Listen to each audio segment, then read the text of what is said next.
You know, a lot of us are going to go around the next several weeks and months talking about this most wonderful time of the year, and hopefully it will be for you. But there are so many people who are watching this morning who kind of dread this season. It can be a very, very difficult time, and often they turn to substances to ease them through it. So let me welcome to the show Shannon Jenkins, who's with Bradford Health Services. Great to see you. Yeah, thank you so much. You kind of see an uptick this time of year in people who come to you for recovery assistance because they want to get in before they fall even farther behind. Yeah, absolutely. So the holiday season is a difficult time for a lot of individuals and families, and so people turn to substances, and so we want to offer treatment for individuals seeking our services. I loved a line you gave me. You just said, recovery is a journey, not an event. Yeah, absolutely. So, you know, making that first call, making that first step, we offer a free consultation to get individuals started on that journey. So Bradford offers a continuum of care with a wide array of services so that we can meet individuals where they are. I think it's important to point out that you've been with them for 16 years. Yeah, sure. So that digging in matters to yeah, people. absolutely. So, you know, addiction has affected me personally with family. I've been around and saw the effects of addiction since I was around 12 or 13 years old. So family members, siblings who are either struggling with addiction currently or are in recovery. So I have seen how addiction can affect family members, especially around the holidays. Okay, then let's talk about that. I had not known that until just now. So does that part of what then compels you to want to be a part of this continuum of care, because you don't ever want to let somebody just go because they've kind of aged out of your program, if you will? Yeah, absolutely. So that's one of the things that I admire most about what Bradford does, is that we do try to meet individuals and families where they are. So whether it's detox and an inpatient stay, or if someone needs maybe medication-assisted therapies or treatments in an outpatient setting, we've also been able to provide housing while people are in PHP and IOP, which are outpatient services. Okay. And so meeting those individuals where they are, keeping them in that continuum of care. Every outcome study you see shows that the longer someone is involved in community 12-step, but also clinical therapeutic services, they have better outcomes. It's such a frightening thing. I mean, this is not a new conversation, sadly, obvious with what you've experienced in your own personal life, but there is that new fear, and parents everywhere feel it, friends feel it for friends, of the fentanyl concern. For sure. You told me that this year we topped 100,000 opiate-related deaths in the country? Yeah, it's actually 3 years in a row since 2021. So even worse.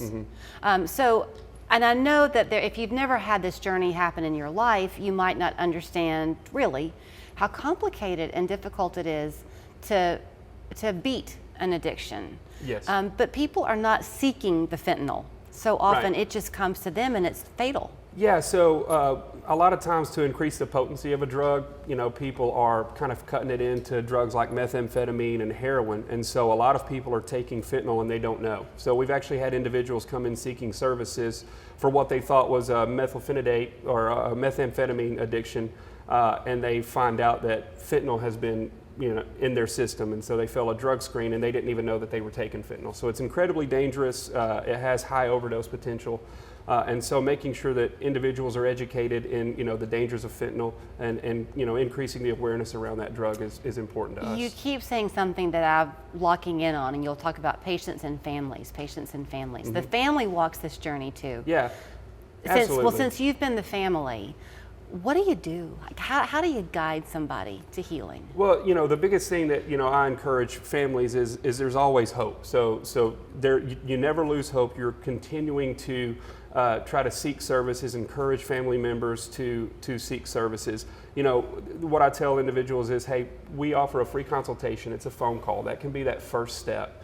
And sometimes people will, get started in part of our continuum of care, and sometimes we find out they need more care, so we step them up the continuum and increase that intensity where it's appropriate, where it's needed.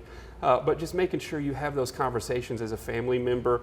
We also offer, family support groups. Mm-hmm. We encourage individuals to go to Al-Anon meetings for family support, and that can equip family members with the skills and tools that they need, because it is a family disease. And when it is that family support group, then families are talking to other families. Absolutely. Which lets you just know that you're not alone in what you're experiencing. Yeah, and that's what we want people to know, is that you're not alone. You're not alone if you're the person that's using the drugs. You're not alone if you're the person that's a family member and affected, and you see your loved one struggling with addiction, we want to meet you where you are.